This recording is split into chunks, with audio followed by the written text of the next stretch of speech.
La carta a los Hebreos. El autor de esta carta es anónimo, y la gente se ha preguntado por mucho tiempo si Pablo la escribió o si quizá fue alguno de sus colaboradores, como Bernabé o Apolos. Pero la realidad es que no lo sabemos. En el capítulo 2 descubrimos que el autor tuvo una relación de primera mano con los discípulos que caminaron con Jesús. Así que sabemos que esta carta está anclada en la enseñanza de los apóstoles. Tampoco sabemos cuál era la audiencia de esta carta, ni siquiera dónde vivían. El autor los conoce muy bien y asume que tiene profundo conocimiento de las escrituras del Antiguo Testamento, especialmente de la narrativa de los primeros 5 libros de la Biblia, la Torá, acerca de cómo la familia de Abraham se convirtió en la nación de Israel, de cómo Moisés los siguió en su salida de la esclavitud en Egipto hasta el monte Sinaí, donde recibieron la Torá e hicieron un pacto con Dios, donde construyeron el tabernáculo que los sacerdotes utilizaban para ofrecer sacrificios, y también acerca de cómo vagaron por el desierto en su camino hacia la tierra prometida. El autor simplemente espera que los lectores conozcan todos los detalles de estas historias. Así que lo más probable es que la audiencia esté compuesta de judíos cristianos, y de ahí viene el nombre de la carta. El capítulo 10 nos da pistas que indican que esta comunidad de iglesia estaba enfrentando persecución y hasta prisiones por su asociación con Jesús. Algunos en la comunidad estaban alejándose de Jesús y abandonando la fe por completo, y eso explica el propósito y la estructura de esta carta. Primero tenemos una breve introducción, seguida de 4 secciones donde el autor compara y contrasta a Jesús con personas y eventos claves de la historia de Israel. Primero, se compara a Jesús con los ángeles en la Torá. En segundo lugar, con Moisés y con la tierra prometida. En tercer lugar, con los sacerdotes y con Melquisedec. Y finalmente, con los sacrificios en el pacto. El autor tiene 2 objetivos principales en todos estos contrastes. El primero es elevar a Jesús como superior a cualquier otra persona o cosa, mostrando que Jesús es digno de toda su confianza y devoción. Pero su segundo objetivo es retar a los lectores a permanecer fieles a Jesús a pesar de la persecución. Así que cada sección incluye una fuerte advertencia de no abandonar a Jesús. Ahora, profundicemos y veamos cómo se desarrolla todo esto. La elevación de Jesús comienza en la oración inicial de la introducción. Dios, que muchas veces y de varias maneras habló a nuestros antepasados en otras épocas por medio de los profetas, en estos días finales nos ha hablado por medio de su Hijo.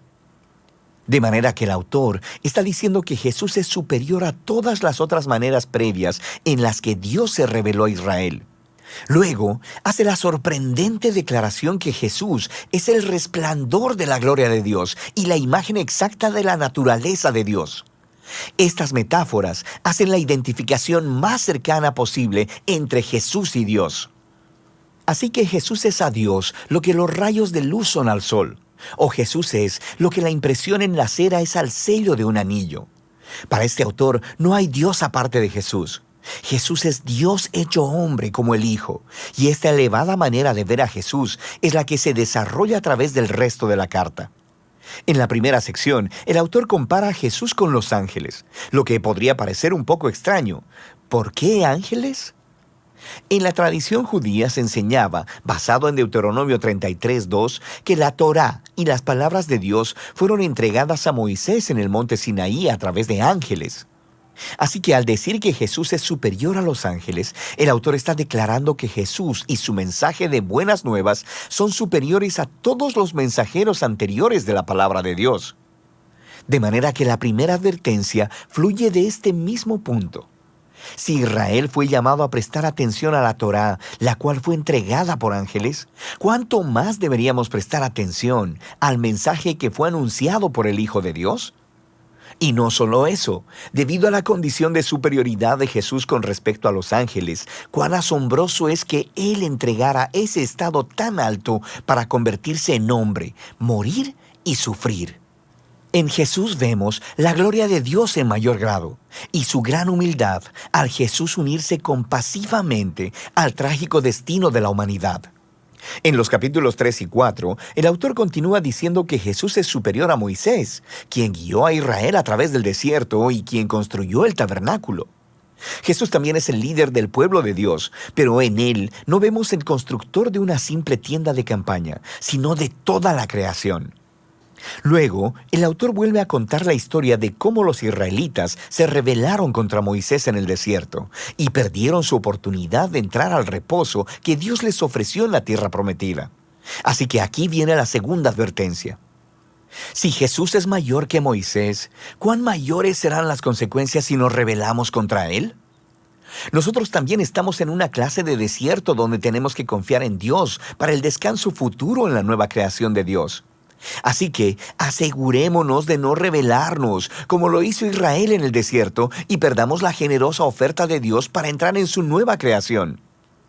En los capítulos del 5 al 7, el autor compara a Jesús con los sacerdotes que vienen del linaje de Aarón.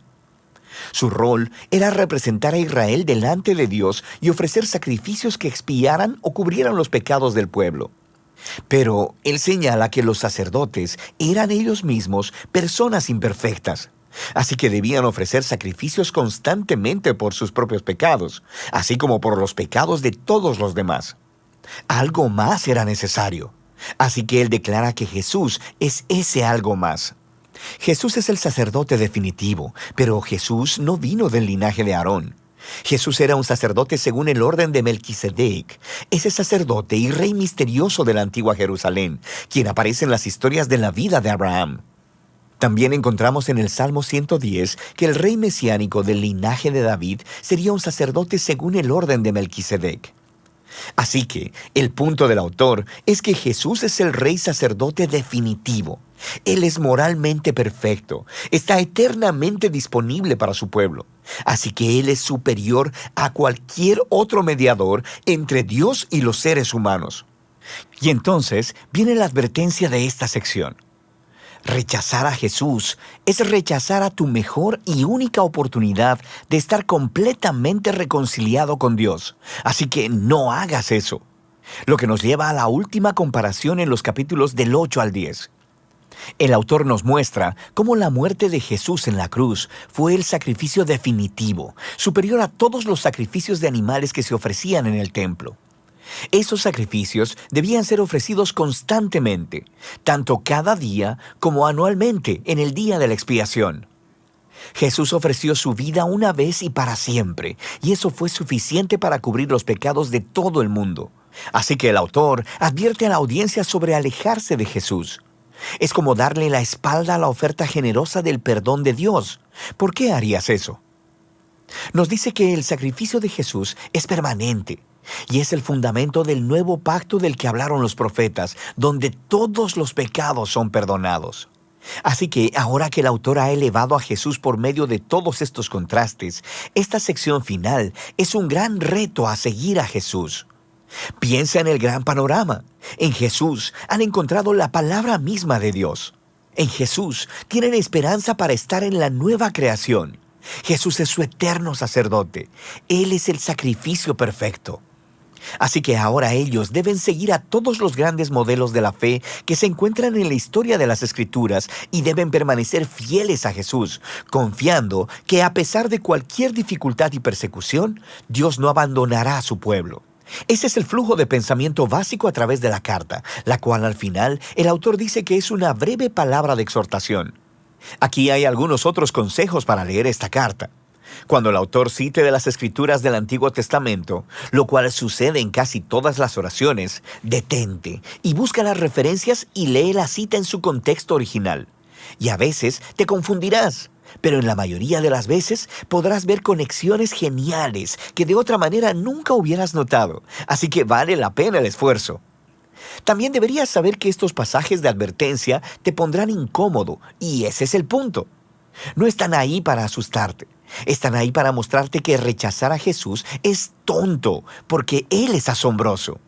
Estas advertencias sirven al propósito principal de la carta: mostrar que Jesús es la revelación definitiva del amor y la misericordia de Dios. Y de eso se trata la carta a los Hebreos.